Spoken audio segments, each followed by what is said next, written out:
Welcome to the Smart Property Investment Show with your host, Phil Tarrant. All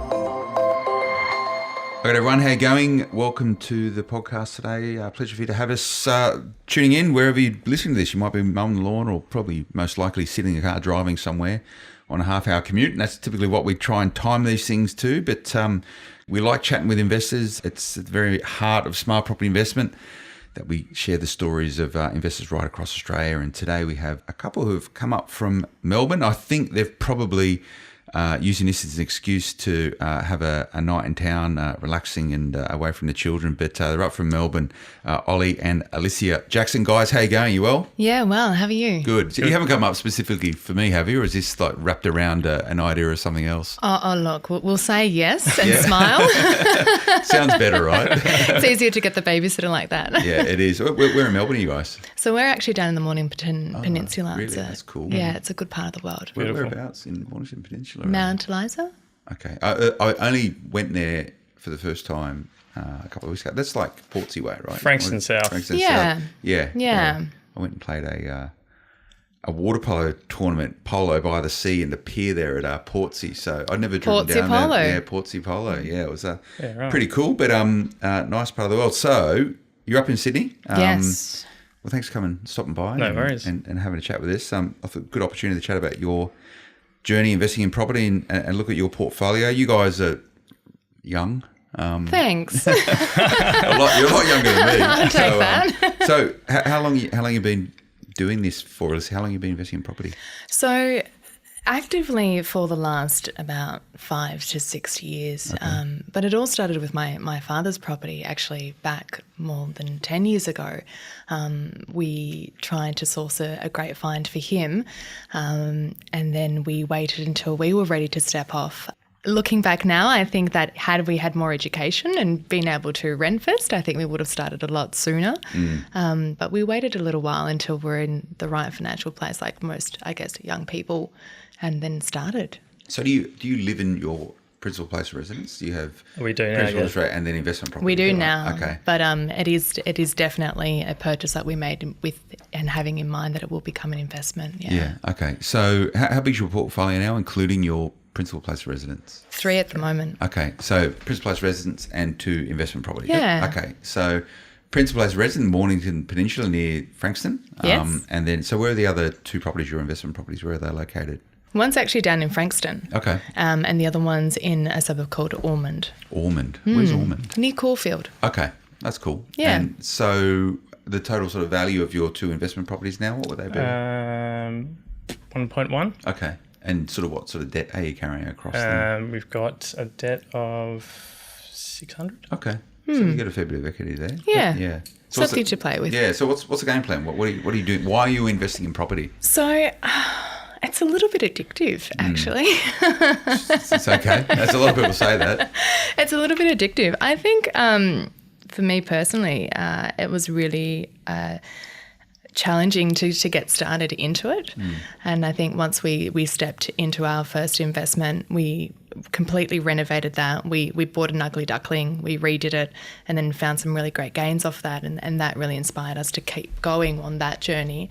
Then we went into our second one, and we've just gone into our third one, and we're currently looking for our 4th property at the moment. And again, to find the ugly duckling, renovate it. And is that something you're trying to locate in the Melbourne area, or you're pretty agnostic whereabouts? Yeah. Yeah, just purely because we have to manage the renovation and the works, and keep a tight and close eye on trades. Yeah, absolutely. So you've got like a buy sort of under market value, renovate, add value, hold, Yeah, strategy. absolutely. We do a lot of the renovation ourselves. Okay. So it cuts a lot Are of the you pretty costs. handy? You know what you do? He is. I was in construction for the last 10 years, Okay. So I've got all he's the tools and ready to go. Yeah, that's pretty. And you enjoy doing it as well? Oh, yeah, I love it. Yeah. A lot of people do that, I haven't sort of picked up a hammer for a long time, but I get a lot of satisfaction out of using my hands when normally at work I just sort of use my voice. So, I get a kick out of it, but I haven't really bought much in Sydney recently, so I haven't done many renovations. So what's the future for you guys? Are you going to end up with like 1,000 properties and retire on a beach or at a chateau in France or something? Well, hopefully sooner than later. I think, I don't know, we actually had this discussion the other day about what was our end game. Someone actually asked us the same question, and I think realistically having a number which you aspire to in life, and then all of a sudden everything stops at this number and then you retire doesn't really fit our lifestyle. I think we're trying to get to a place with our property that it's working for us to sustain the lifestyle that we want sooner than later. Okay. Yeah. So this is accelerating your projection towards a lifestyle that you're that's quite happy right. maintaining. Which is, hopefully being able to live overseas 3 to 6 months of the year, and and doing that with Sounds pretty good. Yeah. So how big have you worked out? How much value of property do you need to hold on to unencumbered to actually deliver you the lifestyle that you guys want? Well, we've started a new business that can allow us to work overseas for 3 to 6 months of the year. Okay. And make money here, so we can slowly build our portfolio. And retirement, we're not really thinking about it. We're just thinking about the next 10, 20 years living that lifestyle and slowly building our portfolio. So our house at the moment is going to be an investment property for when we go overseas. So that's the plan at the moment. Do you know where you're going to go? Like, have you sort of got the somewhere plan? warm. South America, somewhere. Cool. Someone we can speak Spanish. So Yeah. And you've got kids? Yes. we've got twins. Okay, you got twins? Yeah, How old are they? They're 2. Okay. So Good age. fun age. So I guess it's also about being realistic with our portfolio as well. Yeah. You mentioned kindly that we're young. So this time, I think you have to acquire property intelligently and also acquire it in a way that you can mitigate the risk, not only financially, but also as far as the stress mitigation is concerned. If we're renovating things, we have to ask ourselves, we've just completed a project 6 weeks ago. Do we really need to jump into another one in another 6 weeks, or can we wait and see if a better opportunity comes along? Is this something you want to do like immediately, sort of start spending time out of Australia and doing stuff? Is that something that can happen now, or you've got some things still to do? Pretty much spent our life travelling every we've year done or a two. lot of travel. But we're planning on the next couple of years getting it happening. Yeah? And why? Why do you want to travel? Whoever's travelled, why don't you want to travel? I'm sort of the complete opposite. I've travelled a lot, and now I don't want to go anywhere. I'm happy with my little 1 mile square bubble of where I live and where I work. You live in Sydney where it's warm. True. So you guys get a real kick out of so the opportunity to travel and everything that entails, and travelling's cool. So that's a focus for you guys. So that's helped shaping your goal setting. Yeah, I think at the moment it is. I mean, obviously life's pretty transitional, and so should your property portfolio be, I guess. And at the moment, having a young family, it's easier to be a little bit more flexible with where you want to be and what you want to do. Speak to any family, I guess, that has kids that have a bit more of a set structure and school starts and all the rest of it. I no doubt think that, goals will change and our property goals will change with that.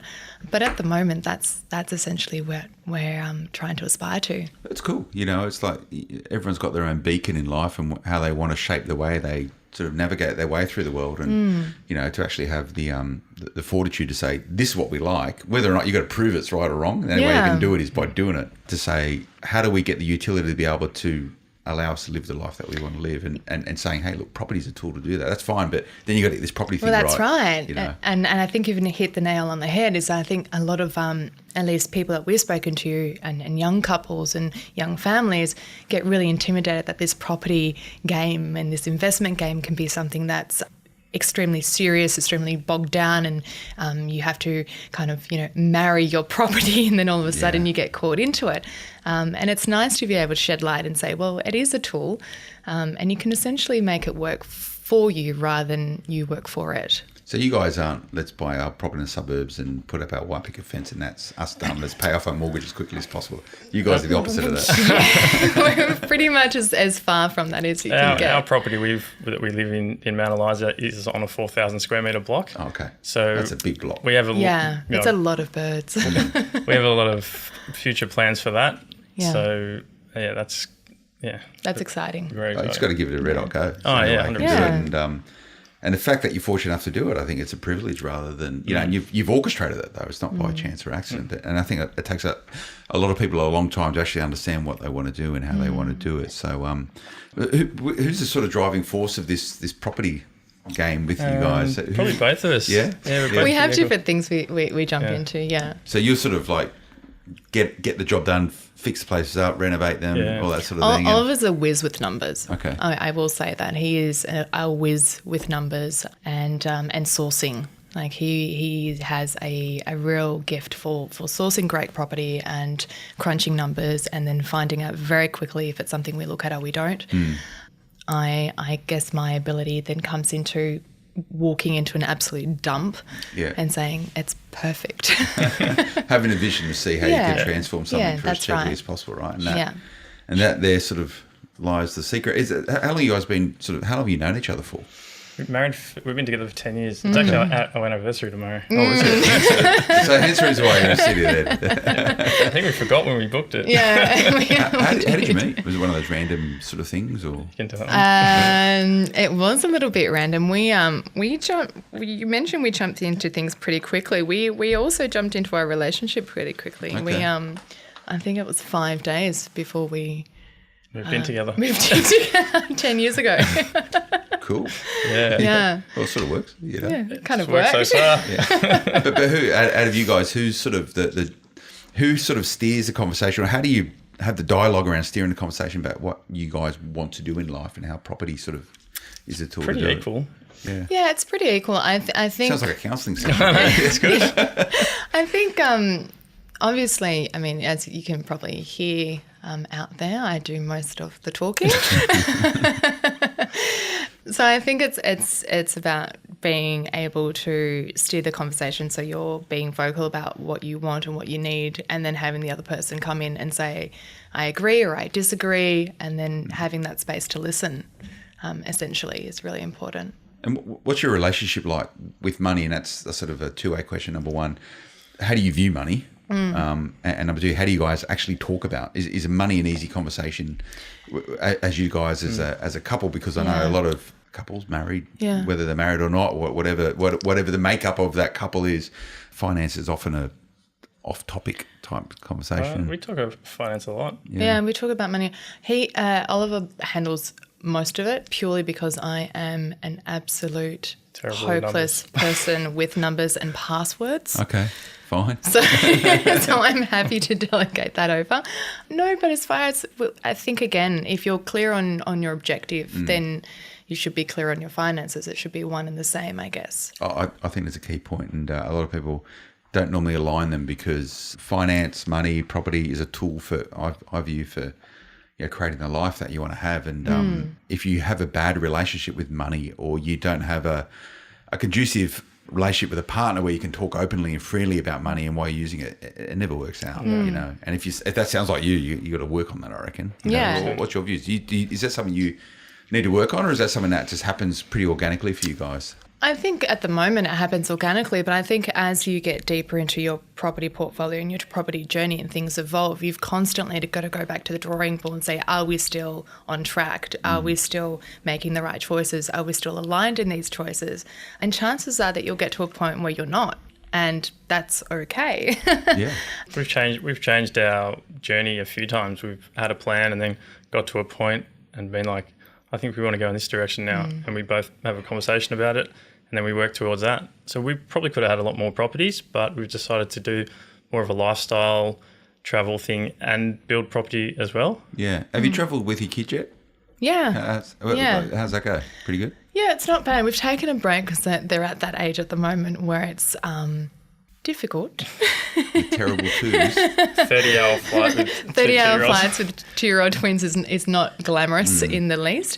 But we're actually probably going to take a bite off that apple shortly later on this year. So wish us luck. You're going to go and spend some time somewhere for a little while. South America, South America, or back in my family back overseas in Europe. Okay. So, Where's your family from originally? so half from France and half from Spain. Okay. So good food. Yeah, Great food. Great food.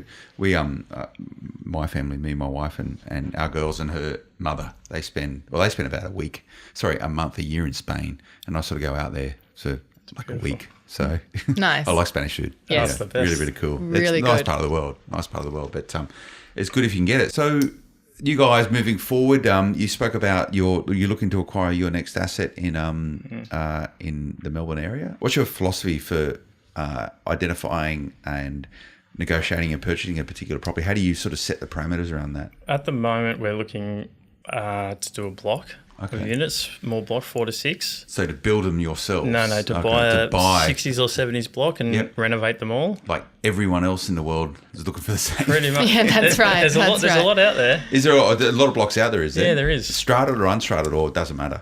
Both. Yeah. Okay. Both. Yeah. So that's a next big thing for you, is it? That's the plan. Yeah. Okay. We've been involved with a few projects where we've actually bought unstrated and then strated. So that's been an interesting journey. Yeah. And I think now that we've done that a couple of times and feel comfortable with it, we might head down that road ourselves as a solo project. Okay. And so you're just looking for a good bare bones block that you can just pick up cheaply. Something ugly. And ugly is what, just not that modern or just in need of a bit of TLC? Ugly is good bones. Yeah. Because obviously you need to be aware of between what is ugly and what is just a bad build. So good bones, potential. And then, just outdated, not modern at all. 60s, 70s. Yeah. Brick. Just red brick. Yeah. A couple of flights of stairs, Just, no lifts, no pools. That's the one. Nothing that can break. Even villa units. Yeah. a block of Villa units are great as well, yeah. So you've got, are you looking at stuff now? Any particular Always irons to fire? always looking, but we're probably not looking to do it till next year. Okay. We just stepped off the last project. Just 6 finished weeks one like ago. 6 weeks ago. Okay, fine. And price point, do you know how much money have you got to spend on that? Around 1.5 probably. Okay, for like 3 or 4. Yeah, 4 to 5. Okay. Further out, like maybe the Frankston Dandenong area. Okay. And they're there. They're available. They're You there. can find them. They yeah. come up. Yeah. Obviously rare, but they do come up. And what would you do? Just completely renovate all of them Yeah. exactly the same, I imagine? Or would you sort of make them a bit different? No, I think it depends on the floor plan as well. I mean, you've Okay. got to be smart with your floor plan and know what you're wanting to do with them. Are you going to hold to and then flip to? Are you going to, are you doing this as a hold on total? I think once you see the property, then you get a better idea of what the property needs as opposed to what you want to do to it. And I think that's an important question to constantly be asking yourself. So for you guys, would you look to hold all of them, or you trying to sell some That'd off? be ideal, yeah. Yeah, if you can. And financing, is that a problem for you guys, or is it relatively I haven't had a straightforward? problem so far. We We've haven't got had a problem pretty so good far. brokers, good Yeah. accountant. Yeah. Got a good team. Yeah, very good team. So how'd you go about sort of creating that team? Just people you've met along the way, or you've known them from other walks of life? How did we? Yeah, So we kind of we fell in with our accountant, who was a friend of a friend. Okay. So that was a great little find. And then that was about 6-7 years ago, and he had just so much wealth to share, and he was very generous with his experience as well, which was great because not all people are willing to work with you rather than for you. Yeah. So he was great with that. And then with our brokers, we've met a few great brokers along the way. One in particular that we're dealing with at the moment, he's fantastic, Bernard Desmond. You Bernard Desmond, do you? Yeah. I know Bernard. I know, he said to say hello. I had lunch with him yesterday. Oh, did you? I saw him the other night at the awards, at an awards we had down in Melbourne. Yeah, and he was Tell me there with about his that. wife. He's cool. He's a legend. He's a cool guy. He's got a great reputation, Yeah, right? Like he he's does. Lovely guy. he's just doing some good But that's stuff. that's the other example of someone who's just generous with their time and their Yeah. energy, and that works with you, not just for you. So So who introduced you into him? Your accountant? No, actually, a real estate agent that we do work with actually introduced us, and we just got along straight away. He's such a nice guy. Like within 2 seconds of meeting him, you just get along with him so Well, he's well. very likable, but Oh. I think which is really important. You got to get on with the person you're doing stuff with, particularly a mortgage broker. You got to give your warts and all financials, but he cares as well, right? Oh, and yeah. that's the secret of the good broker. He's got to make sure they actually give a shit. And he does in spades, and he's won a lot of awards recently. So I'm sure you listen to this, Bernard. So how you going, mate? I'll see you. Bernard. I'll see you somewhere, see you no back- doubt. back in And it's not a Melbourne. plug, by the way. Don't use him. He's a horrible mortgage. So, but this has been a journey for you, filling out this sort of team of Yeah. trusted advisors. yeah, and people who have, like you said, just really good reputations, solid reputations behind them, and trying to not only have them as part of your team, but to learn from them. Obviously, How open are you with them about your the reason why you're investing in property, this sort of aspirations for 100% work-life Very balance, open. they know. What do they think about? It's the only way. Do they think it's a good plan, or they just don't? They go, okay, well, if that's what you want, let's work out how to get you there. The accountant is more the person who has helped guide us. So we have an idea and he goes, that'd work. How about we do it this way? Wait a few months or wait. And it really has helped us guide us in our direction more than the mortgage broker. Yeah. I think in hindsight, when we essentially tell people our plan or this is what we're wanting to do with it, you either get people who look at you and get it instantly. Yeah. And go, yep, that's great. It's about lifestyle. It's about the future. It's about sustaining, the idea of how you want to live and you want to make property work for you. Or you get the complete opposite, which just looked at you completely perplexed and think, is this going to work? That doesn't fit within my view of the world. That's and right. Therefore, you guys are mad. Yeah, and we get that a lot. but I think once people see that it's possible, and that's been a big part of our journey. I think a lot of our friends and family, when we first started, I mean, we were just, average people. We didn't have a huge amount of backing and funds behind us. We're not trust fund babies. And when we started, we rolled up our sleeves and we got down to it and got some great returns. And I think that kind of triggered a little bit of inspiration with others, and that's when friends started saying and calling and saying, what are you doing? Can you help us? Can you help us? We want to do this and we want to be able to change our lifestyle. Yeah, and did you have any sort of naysayers who Heaps. didn't really get it? Yeah. Still do. Yeah, you still do. They just go, you guys are just mad. Yeah, totally. Usually the ones that don't do anything. Yeah. Who will sit there and at a point in time and go, I wish I did what you did 10 years ago, right? Because it takes a long time to actually see the benefits. Yeah, and then still say, but it's too late now. And it's not. Do you share, are you happy to share what you do with anyone who asks you? Or? Yeah, Yeah, absolutely. 100%. Yeah. Of course. Which is a good attitude to have, right? That's how we learned from people teaching us. Yeah, we're the only super way. grateful with people along the journey who have been, again, just open and wanting to help. And I guess that's part of paying it forward.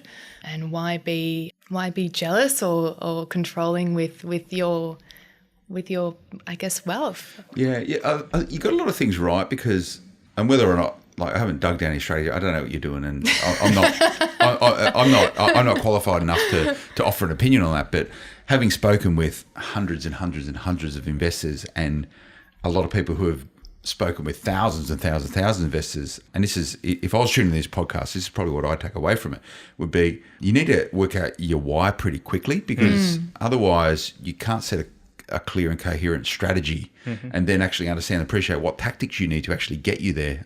If you don't know why you're doing something, it's hard to really crystallize the vision and you need that sort of guiding force. And whether or not you'll see the world the same way in 5 years' time or 10 years' time, but at least you've embarked on this is right for us now and this is what we think we want, so therefore we'll try and get it. But you might get there and go, you know what? We might just want a nice big house in the suburbs, and that might be us. But but it's all part of the journey. We've You've got got to one of enjoy those. the journey. We've got one of those, so we can always go back. You can always go back. We're not selling it. So, did you both grow up in Melbourne? No, I grew up in Sydney. Oh, you grew up in Sydney. I'm a You're a Sydney girl. Okay. What got you down to Melbourne then? I'm a Clovelly girl. Are you? Okay. Yeah. What a baby. What got me down to Melbourne? I was a professional ballerina in a past life. There you go. So I was accepted into the Australian National Ballet when I was 17. So that's what got me down to Melbourne. That's a pretty hard career, right? From what? Yeah, it's hardcore. Yeah. Brutal. I think it set me up to be able to pick up a hammer, to be honest. You've got to be strong to do that. You got to be sort of stuff. strong. So when did you hang up the what do you call them, ballet shoes? The ballet shoes. The ballet shoes. When did I actually bought a new pair the other day? Do you still dance? Do you call ballet dancing? Is that correct? I don't know. really know much about it. That's fine. I officially retired when I was pregnant, I think. I was still dancing when I was pregnant. I think when I was pregnant, I officially retired for obvious reasons. Are you over it? Like you don't want to touch again, or you have a good relationship with your ballet? No, I have a good relationship. Have you got boys or girls? One of each. Okay. Okay. Well, at least you got two ballerinas in the main. Yeah.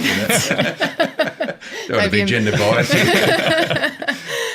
Good relationship. I'm happy I'm not doing that professionally anymore. It just gives a lot more room for other things as it's all time consuming. Yeah. But it's nice just to dip the toes in once a week and keep fit. We still have the poise of it as Thank well. you. It's actually joined in dot there. 'Cause I was thinking, I wonder what she sort of does. So that's cool. Well, I really enjoy the chat. Make sure you guys stay in touch. We And will. as you sort of drive towards this lifestyle goal and powered by property, I guess that's how you'd summarise it. And you should feel quite, fortunate that you've been able to crystallise it, because most people don't understand or work it. I don't know why I invest in property. I just know that at a point in time it's the right thing to do, and it'll give me a choice, right? What that is, I don't know. So, but you guys know where you're heading, and that's a good thing. It's a good first start. But I've really enjoyed the chat. Thanks for coming in and sharing. Thanks for having us. And when you sort of come back from South America, wherever you're going, and you buy a new place, and this block that you're looking to buy, let us know, and we'll get you back on and have a chat about it. No worries. Sounds good. Brilliant. Hope you enjoyed that, everyone. If you sound like these guys, and you've got your own particular take on property and why you're doing it, we'd love to have you come on and have a chat with us. Email the team, editor@smartpropertyinvestment.com. It's pretty easy, isn't it? No worries. Yeah, Not too bad. Not too bad. Okay, cool. Remember to check out smartpropertyinvestment.com.au if you're not yet subscribing to our daily morning newsletter, so you're the first to know what's going on in property right across Australia. smartpropertyinvestment.com.au/subscribe. It's also all over social media. Just search Smart Property HQ and you can like us and follow us. If you like these podcasts, there's literally hundreds of them. Just press the subscribe button wherever you listen to this, and you can enjoy as I go about navigating this crazy world of property and sharing these stories of property investors right across the country. So, guys, thanks again for coming up from Melbourne. Thanks so much for having us. Thanks for having us. And we'll be back again next time. Until then, bye-bye. The information featured in this podcast is general in nature and does not take into consideration your financial situation or individual needs, and should not be relied upon. Before making any investment, insurance, tax, property or financial planning decision, you should consult a licensed professional who can advise whether your decision is appropriate for you. Guests appearing on this podcast may have a commercial relationship with the companies mentioned.